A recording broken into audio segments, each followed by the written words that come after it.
Thank you for coming around and having this interview. Thanks for having us, David. Yeah. Could you please introduce yourself and your company? So I'm Bradley Laws, Head of Investments at Zilliqa Group. We are a deep tech focused group of companies headquartered in Singapore. I'm based in London. We've also got a team out in Dubai. Could you elaborate a little bit on what Zilliqa Group's focus is and what you guys are doing? Sure. So genesis of the company is actually a research lab project at the National University of Singapore. Starting around 2015, there was a professor and a team of PhD students who were looking at scalability in blockchain. So we considered to be a third generation blockchain, Zilliqa.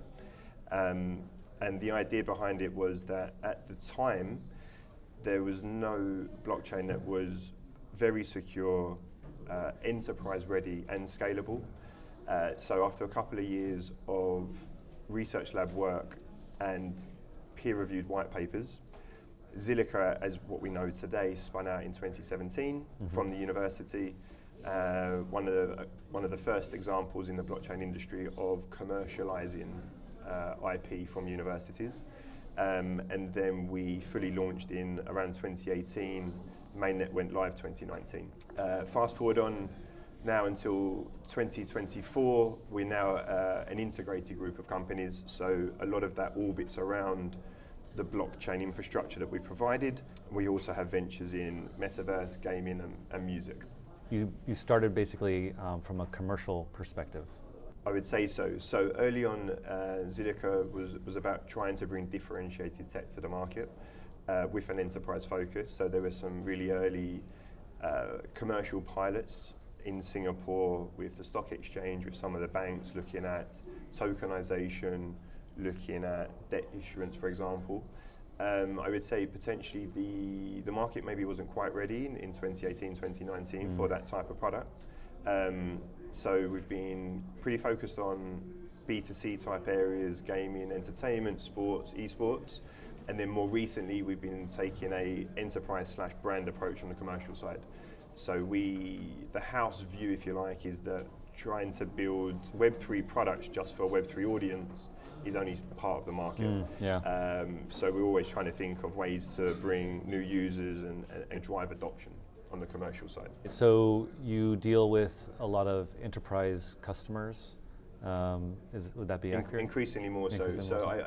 I would maybe break it up between founders and devs, then brands, Web2 brands, and then enterprises. So maybe on the Web2 brand side, rather than an enterprise type solution, could be looking at tokenization, they could be looking at collectibles, NFTs, could be looking at a blockchain-enabled loyalty scheme.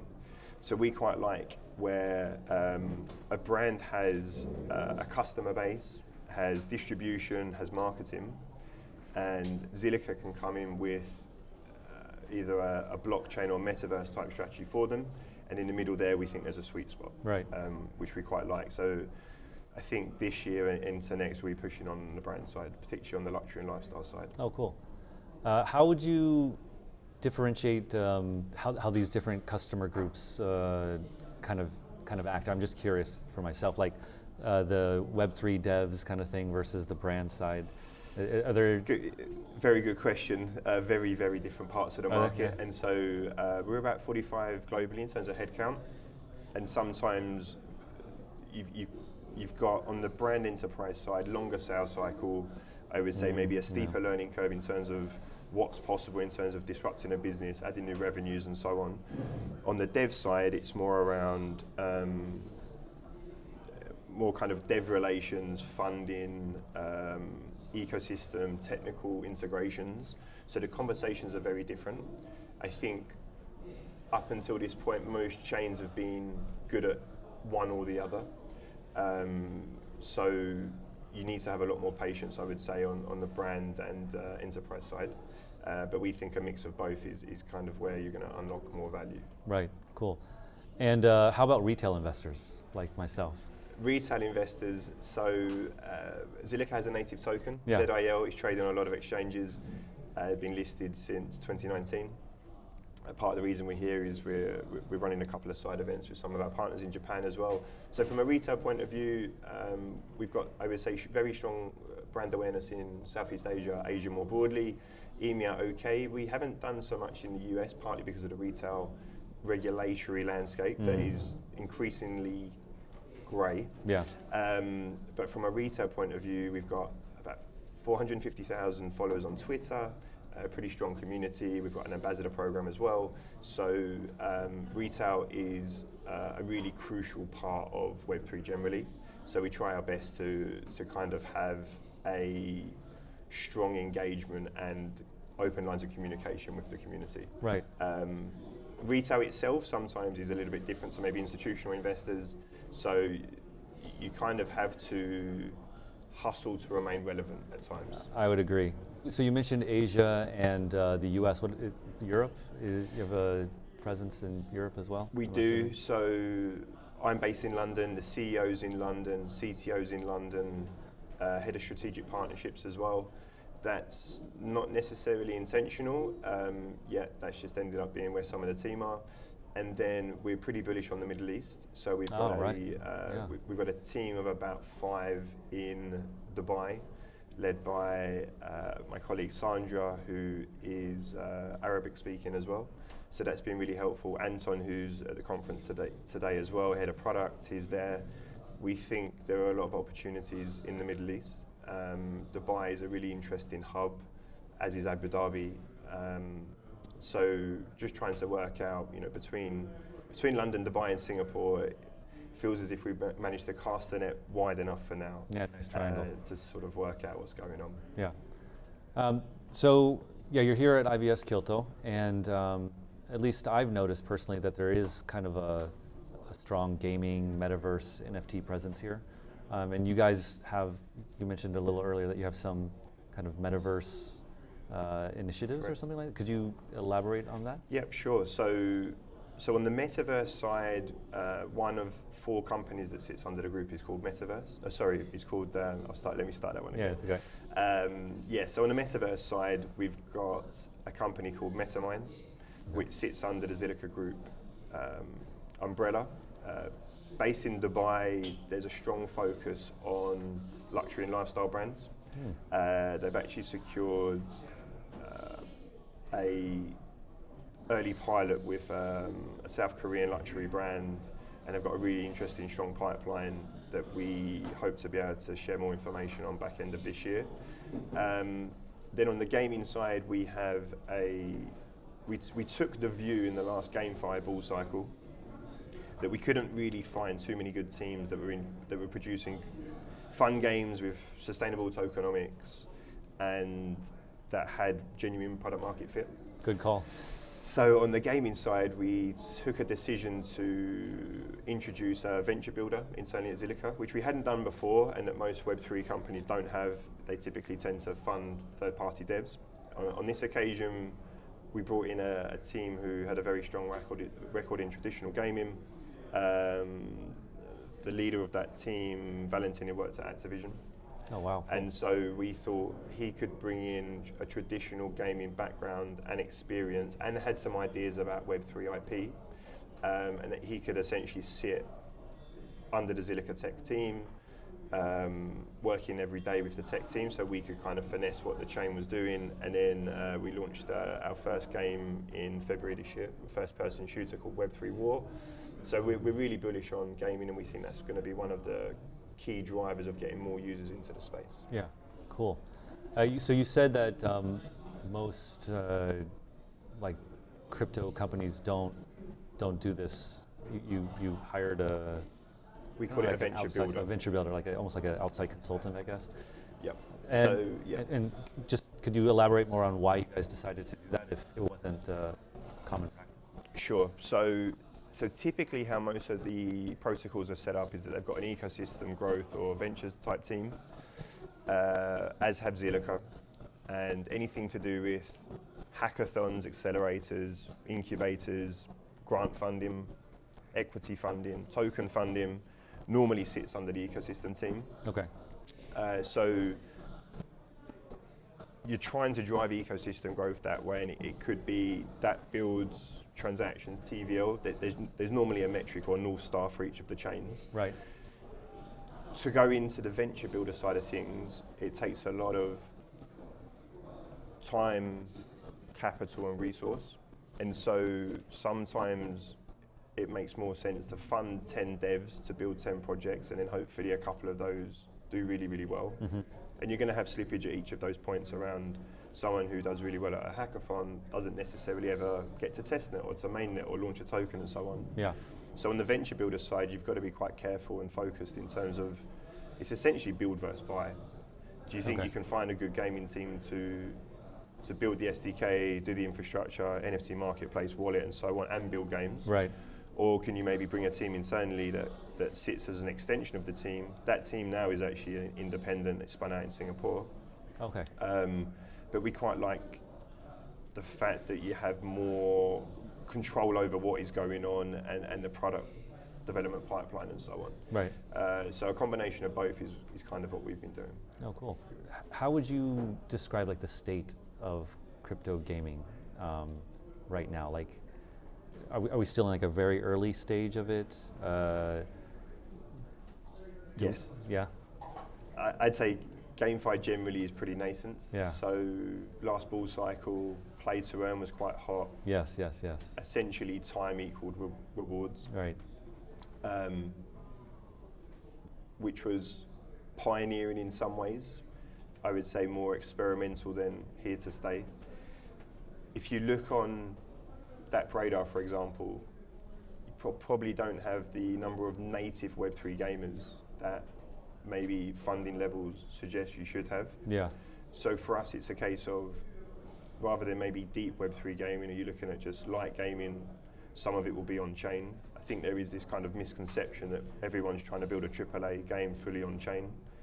In our view, you could have just some NFTs as collectibles, and maybe you've got some secondary volume going through. You could have a fully fledged token per game. You could have a token for an economy. So I think there's some really interesting change, doing some good work, but it does feel very early. For Rolling Thunders, which is our gaming studio, we were stressing the importance of trying to bring in new users because you don't have enough native Web3 gamers. That's, yeah. So one of the first gaming platforms, well, the first gaming platform to be signed off by Microsoft Store, so you can access the game on MS Store. Oh, cool. And for us, we thought that was a good way to get more eyeballs, potentially more users. Did the Web3 audience necessarily care about a tie-up with Microsoft? Not really. So sometimes you are trying to create a product which appeals to a crypto audience as token holders or speculators, and actually gamers who you want playing the game and using the token. So we like skill to earn, where skill equals rewards rather than just time. Yeah, I would agree with that. So tokenomics are more of an art than a science. Yeah. I think even just the tokenomic structure that people are overlaying onto games can kind of make or break that game as well. And so I think we're all on this journey of what I think everyone knows what it could look like. Yeah. And trying to work through it. Yeah. I mean, I can remember playing like Steam games in the early 2000s and buying cosmetics, you know? And even then thinking like, I don't really own this. Something's wrong about this. I'm spending a lot of money. So this is it. I don't own this. This is crazy.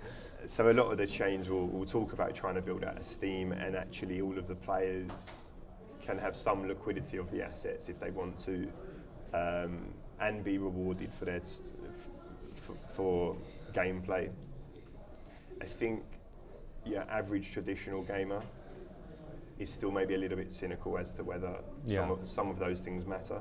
So until the game is at such a level that you're competing on a just gameplay level, I think all of the Web3 stuff is helpful, but maybe sometimes a bit distracting. Yeah, okay. All right, so let's talk a little bit about crypto in general.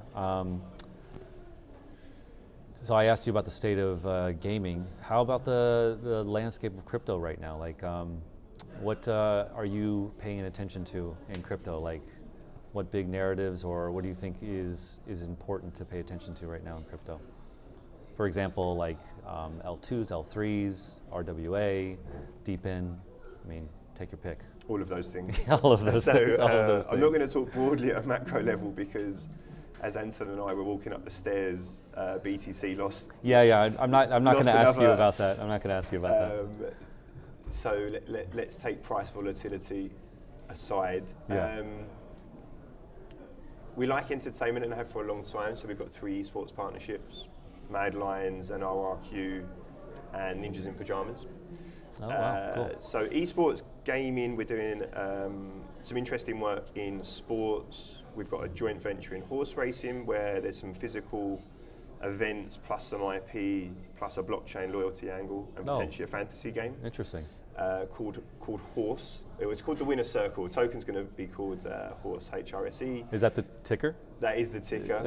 In fact, Zilliqa has actually bought a horse. Nice. Yet to be named as kind of. You should name it Horse. No. So we haven't been allowed. So people. Oh, really? Yeah. So there are rules to that. Obviously, there has to be naming rules, of course. Yeah. There's a horse with no name we liked as well, but there's actually a body that sits there and goes through. I'm guessing there are hard copies of applications for names, and so it was vetoed. So that's TBC. But we like physical and virtual. If you can merge both, not just in horse racing, but beyond. We think that's interesting. I personally am really interested in RWA. I think today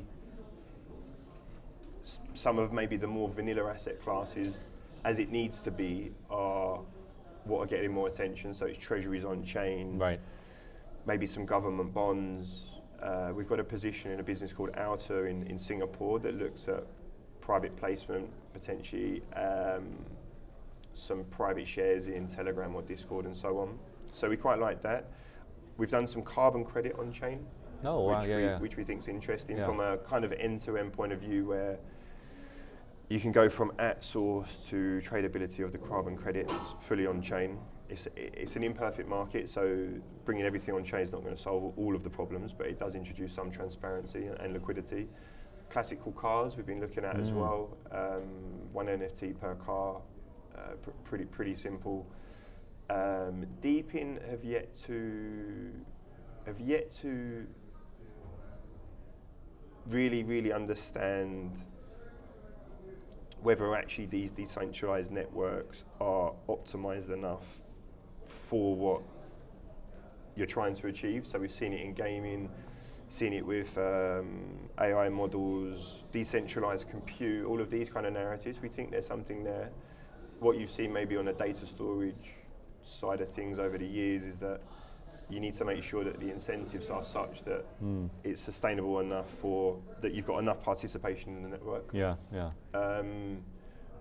I would love to see, on the point around L2s and L3s, there's a heap of them now. There's a lot of L1s, and I'm talking from the point of view that we are in L1. There's a lot of block space. Like, how do we fill the block space? I'd love to see some more innovation at the application level. Consumer applications especially would be awesome, because that's how you're going to get. You've got IVS Crypto is one corner of the event today. However, you've got an entire floor there, and some of those will be indifferent towards crypto. Exactly, yeah. Is there an application that gets them into the space without being too fully fledged on the crypto side? Fine. So hopefully, if it's more silent in the background and the conversion works, then great.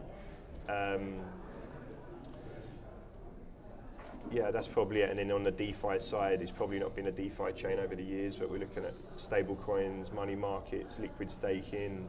We've got some more integrations coming, including with the bridge. So we're opening up as an ecosystem as well. I think DeFi is one of those pillars that just every chain needs. Yeah. So we really want to sort of get that going this year. Oh, cool. Like, I remember 2017 projects that were deep in before it had that moniker, and those projects didn't go anywhere. So yeah, I fully agree that it takes time for those, like you were saying, the network has to be robust enough to really have a practical application. Absolutely. And what you do realize, I think, the longer in the market is it's often driven by narratives, and trying to preempt some of those narratives is quite difficult. And so ultimately, if you've got an infusion of AI into your business, and it makes sense from a business point of view, then fantastic. If you're copying and pasting, ChatGPT, like if you're just an API call to ChatGPT. find them a place, insert AI because it sounds quite cool, and you know you think that's maybe where some of the capital might flow in. It's a little bit too short term. That's kind of not how we like to think. So ultimately, businesses I think are going to have a stronger focus on sustainability of business model, revenues. I'm not even going to mention, well, I'll say it, but profitability at one day. So things like potentially Circle going public is great for the industry. Yes, we need. I agree. You need a more. I think you just need a more professionalization and maturity in the market around trying to build businesses that stand the test of these cycles and multiple years. Yeah. Okay, yeah, so my last thing I was going to say, I remember, was about RWAs, and I 100% agree. I think most of the focus has been on like the treasuries or things like that, but I spoke with the founder yesterday, a Japanese founder, who got acquired by Medukari. I don't know if you know that company, big Japanese company, and yeah, some of the RWA cases, I think there's a lot of what's it called? There's a lot there that hasn't been mined yet. So I think so. I've spoken to 2 CVC teams this week, one in oil and gas and one in manufacturing. And from their point of view, they'd love to do more around decarbonisation, circular economy. Potentially some of that might touch on blockchain. And so if you can kind of get these enterprises more open-minded about Web3, digital assets and tokenization and so on, then it's really interesting. I think there's just going to be a point of it's easier to get treasuries on chain for the time being. Yeah. And then there's an evolution, and then potentially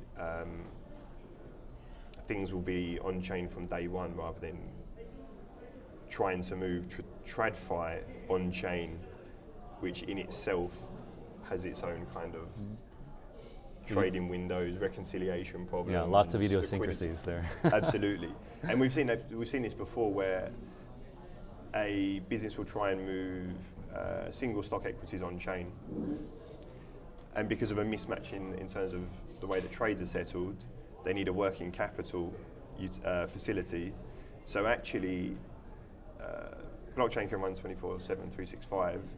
It can handle a lot of that volume, but it doesn't quite match up with the TradFi markets for the time being. Yeah. So hopefully that keeps improving, and hopefully these cost efficiencies and automated parts of the processes just become a lot easier. Yeah. All right, well, thank you very much. I appreciate the time and everything. Thank you very much. Thanks very much.